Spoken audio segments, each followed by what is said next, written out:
Fatty liver എന്ന് പറയുന്ന ഒരു കണ്ടീഷൻ ഇന്ന് മിക്ക ആൾക്കാരിലും കാണുന്ന ഒന്നാണ്. അപ്പോൾ നമ്മൾ ഫാറ്റി ലിവറൊക്കെ നമ്മൾ യാദൃശികമായിട്ട് സ്കാനിങ്ങിലാണ് കാണാറ്. നമ്മൾ ഡോക്ടറെ അടുത്ത് ചോദിക്കുക, ഡോക്ടറെ എനിക്ക് ഗ്രേഡ് 1 ഫാറ്റി ലിവർ ഉണ്ട്, അല്ലെങ്കിൽ ഗ്രേഡ് 2 ഫാറ്റി ലിവറായി, എനിക്ക് എന്തെങ്കിലും മെഡിസിൻസ് ഉണ്ടോ എന്ന് ചോദിച്ചു കഴിഞ്ഞാൽ ഡോക്ടേഴ്സ് ആദ്യം തന്നെ പറയാറ്, ഇതിൽ പ്രത്യേകിച്ച് മെഡിസിൻസ് ഒന്നും കഴിക്കേണ്ട, നിങ്ങൾ ഭക്ഷണം നിയന്ത്രിച്ചാൽ മതി. അപ്പോൾ ഫാറ്റി ലിവറിന് ഭക്ഷണമാണ് നിയന്ത്രിക്കുന്നതാണ് ഏറ്റവും ഇമ്പോർട്ടൻറ്റ്. അപ്പോൾ നമുക്ക് ഈ വീഡിയോയിലൂടെ ഫാറ്റി ലിവർ ഉള്ളവരെ എങ്ങനെയൊക്കെ ഭക്ഷണം നിയന്ത്രിക്കണമെന്ന് നോക്കാം.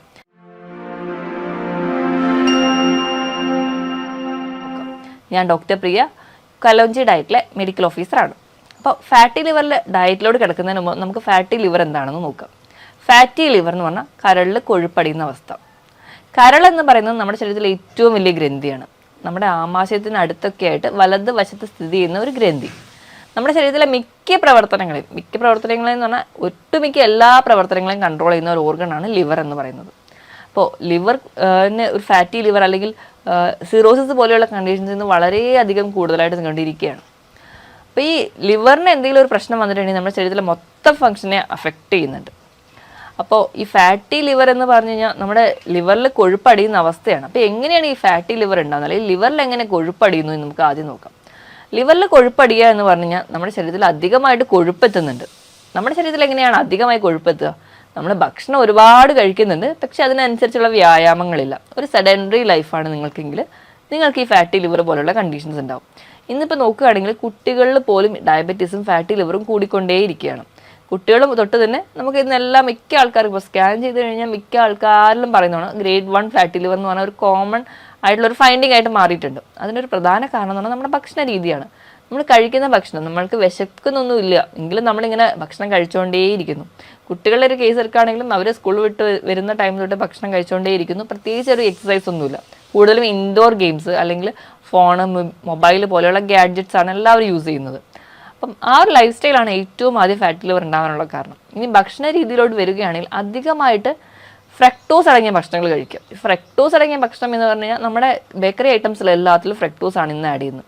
പണ്ടത്തെക്കാളും ഇരട്ടി മധുരമാണ് ഇന്ന് കിട്ടുന്ന കേക്ക്സിനും അല്ലെങ്കിൽ പേസ്ട്രീസും കുക്കീസിനും ഒക്കെ. അതിനൊരു ബേസിക് ആയിട്ടുള്ള കാരണം എന്ന് പറഞ്ഞിട്ടുണ്ടെങ്കിൽ പണ്ടേ നമ്മൾ ആഡ് ചെയ്യുന്ന പഞ്ചസാരയാണെങ്കിൽ അതിന് പകരം ഇന്ന് ആഡ് ചെയ്യുന്ന ഫ്രക്ടോസ് ആണ്, ഹൈ ഫ്രക്ടോസ് കോൺ സിറപ്പ്. അത് കുറച്ചുകൂടി ചീപ്പായിട്ടുള്ള സാധനമാണ്, അതുപോലെ തന്നെ ഇരട്ടി മധുരവും കിട്ടും. അപ്പോൾ പിന്നെ ബേക്കറി ബിസിനസ്സിന് കുറച്ചുകൂടി ലാഭകരമായതുകൊണ്ട് തന്നെ ഇന്ന് എല്ലാവരും ആഡ് ചെയ്യുന്നത് ഈ ഫ്രക്ടോസ് ആണ്.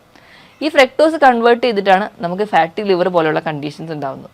ഇത് കൂടാതെ തന്നെ ഇന്ന് കൗമാരക്കാരിൽ ബിയറിൻ്റെ ഉപയോഗം കൂടുതലായിട്ട് വരുന്നതുകൊണ്ടും അതിലടങ്ങിയിരിക്കുന്ന ഫ്രക്ടോസും അതും കൺവേർട്ട് ചെയ്തിട്ട് വീണ്ടും ഫാറ്റി ലിവറിലോട്ട് എത്തുന്നുണ്ട്. ഇനി ഇത് കൂടാതെ തന്നെ റെഡ് മീറ്റിൻ്റെ ഉപയോഗമാണെങ്കിലും വളരെയധികമാണ്. നമ്മൾ പ്രത്യേകിച്ച് രാത്രി ഭക്ഷണം കഴിക്കുക, അത് ഭയങ്കര ലേറ്റായിട്ട് പ്രോസസ്സ് ചെയ്ത ഭക്ഷണങ്ങളും അല്ലെങ്കിൽ ജങ്ക് ഫുഡുകളും കൂടുതലായിട്ട് കഴിക്കാനാണ് താല്പര്യപ്പെടുന്നത്. അതിൻ്റെ ഭാഗമായിട്ട് നമ്മൾ പ്രത്യേകിച്ച് രാത്രി ഭക്ഷണം കഴിച്ച് കഴിഞ്ഞാൽ പ്രത്യേകിച്ച് വ്യായാമമൊന്നുമില്ല, പെട്ടെന്ന് തന്നെ കിടന്ന് ഉറങ്ങുകയാണ് ചെയ്യുക. അപ്പം അവിടെ എനർജി ലോസ് ഒന്നും ഉണ്ടാവുന്നില്ല. അതിൻ്റെ ഭാഗമായിട്ട് ശരീരത്തിൽ ഫാറ്റ് കൂടുതൽ ഡെപ്പോസിറ്റ് ചെയ്യുന്നു. അങ്ങനെ നമുക്ക് ഫാറ്റി ലിവർ ഉണ്ടാവുന്നു. ഇതിനോടൊപ്പം തന്നെ എന്തെങ്കിലും മെൻ്റൽ സ്ട്രെസ്സുകൾ, പിന്നെ ഗർഭനിരോധന ഗുളികകളൊക്കെ ഒരുപാട് കഴിക്കുന്ന ആൾക്കാർക്കും ഫാറ്റി ലിവർ പോലെയുള്ള കണ്ടീഷൻസ് കോമൺ ആയിട്ട് കാണുന്നുണ്ട്. ഇനി ഫാറ്റി ലിവർ എങ്ങനെയാണ് പ്രോഗ്രസ് ചെയ്യുന്നതെന്ന് നോക്കാം. ഇപ്പോൾ നമ്മുടെ ലിവറിൻ്റെ കോശങ്ങളിൽ ആദ്യം ആ കോശങ്ങളുടെ ചുറ്റിനും ചെറിയ നീർക്കെട്ടൊക്കെ ഉണ്ടാവും. അതാണ് ഒരു ഫസ്റ്റ് സ്റ്റേജിൽ തുടങ്ങുക. അപ്പോഴത്തേക്ക് നമുക്ക് ലക്ഷണങ്ങളൊന്നും പുറത്തേക്ക് കാണിക്കില്ല. വീണ്ടും ആ ഒരു നീർക്കെട്ട് കൂടി അത് കോശങ്ങളുടെ ഉള്ളിലേക്ക് കിടക്കുന്നു. അപ്പോൾ അടുത്തൊരു സ്റ്റേജിലോട്ട് എത്തുന്നു. പിന്നെ കോശങ്ങൾ ആ ഒരു നീർക്കെട്ടലിൻ്റെ ഭാഗമായിട്ട് ചെറുതായിട്ട് അതിൽ ചെറിയ സ്കാറിങ് ഒക്കെ വരുന്നു. അവിടെ ഒരു ഫൈബ്രോസിസ് സ്റ്റേജിലോട്ട് പോകും. അതാണ് മൂന്നാമത്തെ സ്റ്റേജ്. ഇനി നാലാമത്തെ ഒരു സ്റ്റേജ് എന്നുണ്ടെങ്കിൽ ആ ഫൈബ്രോസ്ഡ് ആയിട്ടുള്ള ലിവർ എന്ന് പറഞ്ഞാൽ കംപ്ലീറ്റ്ലി അതങ്ങ് ചുരുങ്ങി ഒരു ഉണങ്ങിയ തേങ്ങ പോലെ ചുരുങ്ങി പോകുന്ന ഒരു കണ്ടീഷൻ ഉണ്ട്. അതാണ് നമ്മൾ പറയുന്ന ലിവർ സിറോസിസ് അല്ലെങ്കിൽ കംപ്ലീറ്റ്ലി ലിവർ ഫെയിലിയർ എന്ന് പറയാം. ഈ ഒരു കണ്ടീഷനിൽ ലിവർ സിറോസിസ് എന്ന് പറയുന്ന കണ്ടീഷൻസ് പ്രോഗ്രസ് ചെയ്ത് ചില ആൾക്കാരിൽ അത് ലിവർ ക്യാൻസർ പോലുള്ള കണ്ടീഷൻസിലോട്ട് പോകാറുണ്ട്. ഈ ഫാറ്റി ലിവറിനെ നമുക്ക് 4 സ്റ്റേജ് ആയിട്ട് ഡിവൈഡ് ചെയ്യാം. അപ്പോൾ മൈൽഡ്, അതായത് നമ്മുടെ ജീവിതശൈലിയും കൊണ്ടൊക്കെ നമുക്ക് കൺട്രോൾ ചെയ്യാൻ പറ്റുന്നത്. ഗ്രേഡ് 1 എന്ന് പറഞ്ഞാൽ ഒരു 8% കൊഴുപ്പ് നമ്മുടെ കരളിൽ അടിഞ്ഞിട്ടുണ്ടാവും. ഗ്രേഡ് 2 എന്ന് പറഞ്ഞാൽ 12% കൊഴുപ്പ് അടിഞ്ഞിട്ടുണ്ടാവും. ഗ്രേഡ് 3 എന്ന് പറഞ്ഞാൽ 15% കൊഴുപ്പ് ലിവറിൽ അടിഞ്ഞിട്ടുണ്ടാവും. ഇനി അടുത്തൊരു സ്റ്റേജ് പറഞ്ഞാൽ സിറോസിസ് ആണ്. പിന്നെ കംപ്ലീറ്റ്ലി നോർമൽ ഇറഗുലർ ഫംഗ്ഷനിലോട്ട് പോകും. ഇങ്ങനെ ഒരു ഗ്രേഡിംഗ് സിസ്റ്റം, അപ്പോൾ നമുക്കറിയാം, നമ്മൾ സ്കാൻ ചെയ്ത് കഴിഞ്ഞാൽ അതിൽ റിസൾട്ട് കിട്ടുമ്പോൾ അതിൽ ഗ്രേഡ് 1 ഫാറ്റി ലിവർ അല്ലെങ്കിൽ ഗ്രേഡ് 2 ഫാറ്റി ലിവർ എന്നൊക്കെ കാണാറുണ്ട്. ഈ ഒരു രീതിയിൽ കൊഴുപ്പടിക്കുന്നതിനെയാണ് നമ്മൾ ഗ്രേഡ് 1 ഗ്രേഡ് 2 എന്ന് പറഞ്ഞ് ഡിവൈഡ് ചെയ്തിരിക്കുന്നത്. ഇനി ഫാറ്റി ലിവറിൽ ഇതിൽ ലക്ഷണങ്ങൾ പുറത്തേക്ക് കാണിക്കുമോ, അല്ലെങ്കിൽ ഞാൻ ഇത്രയും നാളും പ്രത്യേകിച്ച് ലക്ഷണങ്ങളൊന്നും കണ്ടിട്ടില്ല, പിന്നെ എങ്ങനെ എനിക്ക് ഫാറ്റി ലിവർ ഉണ്ട് എന്നൊക്കെ ഒരുപാട് പേരുടെ സംശയമാണ്. അപ്പോൾ ഈ ലക്ഷണങ്ങൾ എന്ന് പറഞ്ഞു കഴിഞ്ഞാൽ ലിവർ പുറത്തേക്ക് വലുതായിട്ടൊന്നും ലക്ഷണങ്ങൾ കാണിക്കില്ല. ലിവറിൻ്റെ ഒരു സ്വഭാവം എന്ന് വെച്ചിട്ടുണ്ടെങ്കിൽ ചെറിയ ചെറിയ മുറിവുകളൊക്കെ വന്നാലും ലിവർ പുറത്തേക്കൊന്നും ലക്ഷണങ്ങൾ കാണിക്കാതെ സ്വയം സുഖപ്പെടുത്താൻ വേണ്ടി നോക്കുന്ന ഒരു ഓർഗനാണ്. അതുകൊണ്ട് തന്നെയാണ് ഇപ്പോൾ ലിവർ ട്രാൻസ്പ്ലാന്റേഷൻ എന്നൊക്കെ പറഞ്ഞ് നമുക്കൊരു പീസ് ലിവറിൻ്റെ കട്ട് ചെയ്ത് റിമൂവ് ചെയ്താൽ പോലും ലിവർ വീണ്ടും നോർമൽ ഫംഗ്ഷനിലോട്ട് വരുന്നത്. അപ്പോൾ ഇങ്ങനെയൊരു സ്വഭാവം ഈ ലിവറിന് ഉള്ളതുകൊണ്ട് തന്നെ നമ്മൾ ഫാറ്റി ലിവറും പുറത്തേക്കൊന്നും അറിയാറില്ല. പിന്നെ ഒരു പരിധിയൊക്കെ കഴിഞ്ഞ് കഴിയുമ്പോഴാണ് ചെറിയ ചെറിയ ലക്ഷണങ്ങളൊക്കെ നമ്മൾ തന്നെ ശ്രദ്ധിക്കുക. അതിൽ ഒന്നാമതായിട്ട് നമുക്ക് കാണാം തുടർച്ചയായിട്ട് നിൽക്കുന്ന ഗ്യാസിൻ്റെ ബുദ്ധിമുട്ട്, അസിഡിറ്റി, നെഞ്ചരിച്ചിലൊക്കെ നിൽക്കുന്നുണ്ട്. അതുപോലെ തന്നെ നിങ്ങളുടെ വയറ്, നിങ്ങളുടെ ആമാശയത്തിൻ്റെ ആ അരികു ഭാഗത്ത് റൈറ്റ് സൈഡിലായിട്ട് നിങ്ങൾക്ക് വേദനയുണ്ട്. അതായത് വാരിയലിൻ്റെ താഴ്ഭാഗത്തായിട്ട് നിങ്ങൾക്ക് വേദന കണ്ടിന്യൂസ് ആയിട്ട് നിൽക്കുന്നുണ്ട്.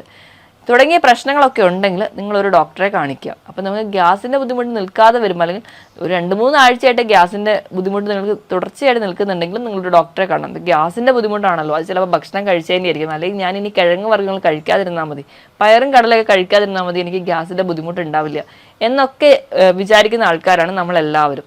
ഈ പറഞ്ഞ ഭക്ഷണങ്ങൾ ഒക്കെ കംപ്ലീറ്റ്ലി അവോയ്ഡ് ചെയ്താൽ നമുക്ക് പ്രോട്ടീൻ്റെ അഭാവവും ഒക്കെ നമ്മുടെ ശരീരത്തിലുണ്ടാവും. അതിന് പകരം നമുക്ക് എന്താണ് അവിടെ കാരണം, ഇപ്പോൾ ഫാറ്റി ലിവർ പോലെയുള്ള കണ്ടീഷൻസ് ഒക്കെ ഉണ്ടോ എന്നറിയാൻ വേണ്ടി ഒരു ഡോക്ടറെ കാണുക. കൃത്യമായി ഡോക്ടർ പറയുന്ന രീതിയിൽ സ്കാനിങ്ങോ ബ്ലഡ് ടെസ്റ്റോ ചെയ്യുകയാണെങ്കിൽ നമുക്ക് നേരത്തെ ഡിറ്റക്ട് ചെയ്യാം. നമുക്ക് ഭക്ഷണം നിയന്ത്രിച്ചാൽ തന്നെ ഒരു പരിധി വരെ പ്രോഗ്രസ് ചെയ്യാതിരിക്കാൻ പറ്റും.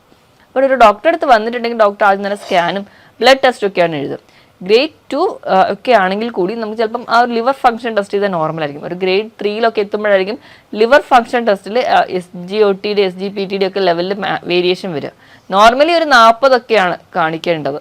ഒരു 75 വരെയൊക്കെ ആണെങ്കിൽ നമുക്കൊരു പരിധി വരെ SGOT-യും SGPT-യും ഒക്കെ റെഗുലേറ്റ് ചെയ്യാൻ പറ്റും, നമ്മുടെ ലിവറിനെ റെഗുലേറ്റ് ചെയ്ത് എടുക്കാൻ പറ്റും. ഒരു 100-ന് മുകളിലൊക്കെ പോയി കഴിഞ്ഞാൽ നമുക്ക് അൺകൺട്രോളബിൾ ആണ്. അപ്പം ആ ഒരു സ്റ്റേജിലേക്ക് പോകുന്നതിന് മുൻപ് നമ്മൾ ആദ്യം തന്നെ കണ്ടുപിടിച്ച് ഭക്ഷണം നിയന്ത്രിക്കുക, ഒപ്പം എന്തെങ്കിലും മെഡിസിൻസ് ആവശ്യമുണ്ടെങ്കിൽ മാത്രം കഴിക്കുക, എങ്കിൽ നമുക്ക് ഇതിനെ റെഗുലേറ്റ് ചെയ്ത് എടുക്കാൻ പറ്റുന്നതാണ്. അപ്പോൾ ഇനി നമുക്ക് നമ്മുടെ മെയിൻ ടോപ്പിക്കിലേക്ക് വരാം. എങ്ങനെ നമുക്ക് ഫാറ്റി ലിവറിൽ നമ്മുടെ ഭക്ഷണം നിയന്ത്രിക്കാം എന്നുള്ളത്. ഇപ്പോൾ grade 1 fatty liver, grade 2 fatty liver ഒക്കെയാണെങ്കിൽ നമുക്ക് ഒരു പരിധി വരെ നമ്മുടെ ഭക്ഷണത്തിലൂടെ തന്നെ കൺട്രോൾ ചെയ്യാൻ പറ്റും. അപ്പം ഭക്ഷണത്തിലോട് കൺട്രോൾ ചെയ്യാൻ വരുന്നതിന് മുമ്പ് ഏറ്റവും ആദ്യം പറയാനുള്ളത്, നിങ്ങൾക്ക് അമിതവണ്ണമുള്ളവരാണ്. അമിതവണ്ണം എന്ന് ഉണ്ടെങ്കിൽ നിങ്ങൾ തിരിച്ചറിയാൻ വേണ്ടിയിട്ട് നിങ്ങളുടെ ഉയരം എടുക്കുക. നിങ്ങളുടെ ഉയരം എത്രയാണോ അതിൽ നിന്ന് 100 കുറയ്ക്കുന്നതായിരിക്കണം നിങ്ങളുടെ ശരീരഭാരം. നിങ്ങളൊരു 163 സെൻറ്റിമീറ്റർ ആണ് നിങ്ങളുടെ പൊക്കമെങ്കിൽ നിങ്ങൾക്ക് വേണ്ട വെയിറ്റ് എന്ന് പറഞ്ഞാൽ 63 കിലോ. 63 മുതൽ ഒരു 65 കിലോ വരെ ആവാം. നിങ്ങൾക്ക് നിങ്ങളുടെ ശരീരഭാരം വളരെ അധികമാണ്, കൂടുതലാണെങ്കിൽ ഒരു 10% നിങ്ങളുടെ ശരീരഭാരം കുറച്ചാൽ തന്നെ നമുക്ക് അമിതവണ്ണം കുറയും. അതിൻ്റെ ഭാഗമായിട്ട് നമുക്ക് ഫാറ്റി ലിവർ കംപ്ലീറ്റ്ലി മാറ്റാൻ പറ്റും. ഇനി മദ്യപാനം അല്ലെങ്കിൽ പുകവലി പോലെയുള്ള ശീലം ഉണ്ടെങ്കിൽ അത് നിങ്ങൾക്ക് ഫാറ്റി ലിവർ ഉണ്ടാക്കും. അതുകൊണ്ട് അത് ആദ്യം കംപ്ലീറ്റ്ലി സ്റ്റോപ്പ് ചെയ്യാം. നമുക്കറിയാം ഒരു 90% ഫാറ്റി ലിവർ ഉണ്ടാകാനുള്ള ഒരു പ്രധാന കാരണം എന്ന് പറഞ്ഞാൽ മദ്യപാനം തന്നെയാണ്. അപ്പം അതിൻ്റെ ഭാഗമായിട്ട് നമുക്കറിയാം മദ്യം കുടിക്കുമ്പോൾ അത് കൺവേർട്ട് ചെയ്ത് അസറ്റാൽഡിഹൈഡ് എന്ന് പറഞ്ഞ ഒരു ഫോമിലോട്ട് കൊണ്ടുവരുന്നത് ലിവറിൽ വെച്ചിട്ടാണ്. ഈ ഒരു ടോക്സിനെ നമ്മുടെ ശരീരത്തിൽ നിന്ന് പുറന്തള്ളാതെ വരുന്നതിൻ്റെ ഭാഗമായിട്ട് ലിവറിൽ ഫാറ്റി ലിവറോ അല്ലെങ്കിൽ ലിവർ സിറോസിസ് പോലെയുള്ള കണ്ടീഷൻസ് ഉണ്ടാവും.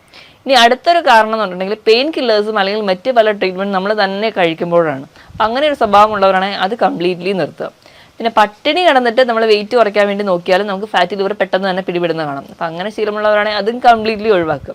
ഇനി ഭക്ഷണത്തിൻ്റെ കേസിലാണെങ്കിൽ അന്നജത്തിൻ്റെ അളവ് കംപ്ലീറ്റ്ലി നല്ലപോലെ കുറയ്ക്കുക, മധുരം കംപ്ലീറ്റ്ലി സ്റ്റോപ്പ് ചെയ്യുക. പഞ്ചസാരയും തേനും മാത്രം പോരാ, പല രീതിയിൽ നമ്മുടെ ശരീരത്തിൽ മധുരം എത്തുന്നുണ്ടെങ്കിൽ അതെല്ലാം കംപ്ലീറ്റ്ലി സ്റ്റോപ്പ് ചെയ്യുക. പിന്നെ ബിയറിൻ്റെ ഉപയോഗം കംപ്ലീറ്റ്ലി നിർത്താൻ വേണ്ടി ശ്രദ്ധിക്കണം. ഇനി നിങ്ങളുടെ ഭക്ഷണത്തിൽ ഒരുപാട് ട്രാൻസ് ഫാറ്റ്സ് അടങ്ങിയിട്ടുള്ള ഭക്ഷണങ്ങളാണ്, ഒരുപാട് ജങ്ക് ഫുഡുകളാണ്, ഓയിലി ഭക്ഷണങ്ങളാണ് കഴിക്കുന്നതിന്. അതോടൊപ്പം തന്നെ റെഡ് മീറ്റും കംപ്ലീറ്റ്ലി നിർത്തുകയാണെങ്കിൽ ഒരു പരിധി വരെ നിങ്ങൾക്ക് ഭക്ഷണത്തിലൂടെ നിയന്ത്രിക്കാവുന്നതാണ്. ഇനി നമ്മൾ എന്തൊക്കെ ഭക്ഷണം കഴിക്കണമെന്ന് നോക്കാം. കഴിക്കുന്ന കാര്യത്തിൽ എടുക്കുകയാണെങ്കിൽ നമ്മൾ കഴിക്കുന്ന എപ്പോഴും ഹെൽത്തി ഭക്ഷണമായിരിക്കണം. അതിനുവേണ്ടി നിങ്ങൾ പ്രോട്ടീൻസ് കഴിക്കുക. പ്രോട്ടീൻ എന്ന് പറഞ്ഞാൽ വെജിറ്റബിൾ പ്രോട്ടീനും കഴിക്കാം, ആനിമൽ പ്രോട്ടീനും കഴിക്കാം. പക്ഷേ ആനിമൽ പ്രോട്ടീൻ കഴിക്കുമ്പോൾ ഒരുപാട് വറുത്ത് പൊരിച്ച് കഴിക്കാതെ മാക്സിമം കറി വെച്ച് കഴിക്കാൻ വേണ്ടി ശ്രദ്ധിക്കുക. ഇലക്കറികൾ ധാരാളം കഴിക്കണം. ഇപ്പോൾ ക്രൂസിഫറസ് വെജിറ്റബിൾസ്, അതായത് ബ്രക്കോളി, ക്യാബേജ്, കോളിഫ്ലവർ, ഇതൊക്കെ കൂടുതലായിട്ട് കഴിക്കാം. ഇതിലൊക്കെ ഉണ്ടാകുന്ന ഒരു ആൻറ്റി ഓക്സിഡൻറ്റ് ഫംഗ്ഷൻസ് ഒക്കെ ഉണ്ട്. അപ്പോൾ അത് നമുക്ക് ഒരു പരിധി വരെ ഈ നീർക്കെട്ടൊക്കെ കുറയ്ക്കാം, അല്ലെങ്കിൽ ഫാറ്റി ലിവർ കുറയ്ക്കുന്നതായിട്ട് കാണാം. ഒമേഗ 3 ഫാറ്റി ആസിഡ്സ് വളരെ നല്ലതാണ് ഈ ഫാറ്റി ലിവർ ഉള്ളവർക്ക്. അപ്പോൾ അതുകൊണ്ട് തന്നെ നമ്മൾ ചെറിയ ചെറിയ മത്സ്യങ്ങൾ, മത്തി, അയല, നെത്തോലി പോലെയുള്ള മത്സ്യങ്ങൾ, അത് നിങ്ങൾ വറുത്ത് കഴിക്കാതെ മാക്സിമം കറി വെച്ച് കഴിക്കാൻ വേണ്ടി ശ്രദ്ധിക്കുക. ഒമേഗ 3 ഫാറ്റി ആസിഡ്സ് കിട്ടാൻ വേണ്ടി നട്ട്സ് സ്ഥിരമായിട്ട് കഴിക്കാം. നിങ്ങൾക്ക് ബദാം, നിലക്കടല അല്ലെങ്കിൽ കശുവണ്ടി, ഇതെല്ലാം സ്ഥിരമായിട്ട് നിങ്ങൾക്ക് ഒരു പിടിയായിട്ട് മൊത്തത്തിൽ കഴിക്കാം. ഒരുപാട് കഴിയുമ്പോൾ കശുവണ്ടിക്കാണെങ്കിൽ 2-3 എണ്ണ ഒരു ദിവസം കഴിച്ചാൽ മതി. ഒരു ബദാം ആണെങ്കിൽ ഒരു 5 ബദാമൊക്കെ ഒരു ദിവസം തന്നെ കഴിക്കുക. അപ്പോൾ നമുക്ക് ഒമേഗ 3 ഫാറ്റി ആസിഡ്സ് കിട്ടും. ഈ ഒമേഗ 3 ഫാറ്റി ആസിഡ്സ് എന്ന് പറഞ്ഞാൽ ഒരു റിച്ച് ആൻറ്റി ഓക്സിഡൻ്റ് ആണ്. അതോടൊപ്പം തന്നെ ഈ കോശങ്ങളിലൊക്കെ ഉണ്ടാകുന്ന നീർക്കെട്ട്, നമ്മുടെ ഫാറ്റി ലിവറിൻ്റെ തുടക്കത്തിൽ തന്നെ കോശങ്ങൾ ഉണ്ടാകുന്ന നീർക്കെട്ട് ഒരു പരിധി വരെ ഇതൊക്കെ കുറയ്ക്കുന്നുണ്ട്. അപ്പോൾ അതിനു വേണ്ടി നിങ്ങളെ സഹായിക്കുന്നുണ്ട്. അപ്പോൾ ആ ഒരു ഭക്ഷണങ്ങളൊക്കെ സ്ഥിരമായിട്ട് തന്നെ കഴിക്കുക. നല്ലപോലെ ഫ്രൂട്ട്സും വെജിറ്റബിൾസും കട്ട് ചെയ്ത് കഴിക്കുക. ഇതിനോടൊപ്പം തന്നെ കുറച്ചൊരു ഒലിവ് ഓയിൽ കൂടെ ആഡ് ചെയ്തിട്ട് ഒരു സാലഡായിട്ടൊക്കെ കഴിക്കുക. അപ്പോൾ നമുക്ക് കുറച്ചുകൂടെ ഹെൽത്തി ആയിരിക്കും, നമ്മൾ കുറച്ചുകൂടെ ആക്റ്റീവ് ആയിട്ടിരിക്കും. ഇതിനോട് ഇത്രയും ഭക്ഷണമൊക്കെ നിയന്ത്രിക്കുന്നുണ്ട്. അതോടൊപ്പം നല്ല രീതിയിൽ വെള്ളം കുടിക്കുക. നിങ്ങൾക്ക് 25 കിലോയ്ക്ക് 1 ലിറ്റർ എന്ന കണക്ക് നല്ലപോലെ വെള്ളം കൂടി കുടിക്കുകയാണെങ്കിൽ നോർമൽ ഫംഗ്ഷനിലൂടെ ഒരു പരിധി വരെ നിങ്ങൾക്ക് നിങ്ങളുടെ ശരീരത്തിനെ കൊണ്ടുവരാൻ പറ്റും. അതോടൊപ്പം തന്നെ കൃത്യമായിട്ടൊരു വ്യായാമം വേണം. രാവിലെ എണീറ്റിട്ട് ഒരു 1/2 മുതൽ 3/4 മണിക്കൂറെങ്കിലും കൃത്യമായി നടക്കാൻ നോക്കുക. അല്ലെങ്കിൽ നിങ്ങൾ സൈക്ലിങ്, സ്വിമ്മിങ്, ഒന്നും അല്ലെങ്കിൽ ഒരു എയറോബിക് എക്സസൈസ് വീട്ടിൽ ജസ്റ്റ് പാട്ടൊക്കെ ഇട്ടൊന്ന് ഡാൻസ് ചെയ്യുകയാണെങ്കിൽ ഇപ്പോൾ തന്നെ എക്സ്ട്രാ വരുന്ന ഫാറ്റ് നമുക്ക് ബേൺ ചെയ്യാൻ പറ്റും. അങ്ങനെയൊക്കെ ചെയ്യുകയാണെങ്കിൽ ഒരു പരിധി വരെ നമുക്ക് ഫാറ്റി ലിവർ മെഡിസിൻസ് ഒന്നും ഇല്ലാതെ തന്നെ നമുക്ക് കുറച്ചുകൊണ്ട് വരാൻ പറ്റും. അപ്പം നമ്മൾ എന്താ ചെയ്യേണ്ടതെന്ന് വെച്ചിട്ടുണ്ടെങ്കിൽ ചെറിയ ചെറിയ ഗ്യാസിൻ്റെ ബുദ്ധിമുട്ടോ നെഞ്ചരിച്ചിലും പുളിച്ച് തട്ടലൊക്കെ വിട്ടുമാറാതെ നിൽക്കുകയാണെങ്കിൽ ഒരു ഡോക്ടറെ കാണിക്കുക. എന്താണ് നിങ്ങളുടെ രോഗമെന്ന് കൃത്യമായിട്ട് കണ്ടുപിടിക്കുക. കണ്ടുപിടിച്ചതിന് ശേഷം ഫാറ്റി ലിവർ പോലെയുള്ള കണ്ടീഷൻസ് ആണെങ്കിൽ ഡോക്ടർ പറയുന്ന ഭക്ഷണ നിയന്ത്രണം, ഒപ്പം ഒരു ഡയറ്റീഷ്യൻ്റെ അഡ്വൈസ് എടുക്കുക. കൃത്യമായ ഒരു ഡയറ്റ് ചാർട്ട് ഒരു രീതിയിലും തെറ്റിക്കാതെ നിങ്ങൾ ഡയറ്റ് ഫോളോ ചെയ്യുകയാണെങ്കിൽ കൃത്യമായിട്ട് റിസൾട്ട് നിങ്ങൾക്ക് കിട്ടും, യാതൊരുവിധ മെഡിസിൻസിൻ്റെ സഹായം ഇല്ലാതെ തന്നെ. ഞാൻ ഈ പറഞ്ഞ കാര്യങ്ങളിൽ എന്തെങ്കിലും ഡൗട്ട് ഉണ്ടെങ്കിൽ നിങ്ങൾ താഴെ കാണുന്ന നമ്പറിൽ കോൺടാക്ട് ചെയ്യുക. വീണ്ടും ഒരു ഹെൽത്ത് ടോപ്പിക്കുമായിട്ട് വീണ്ടും കാണുന്നത് വരെ നന്ദി.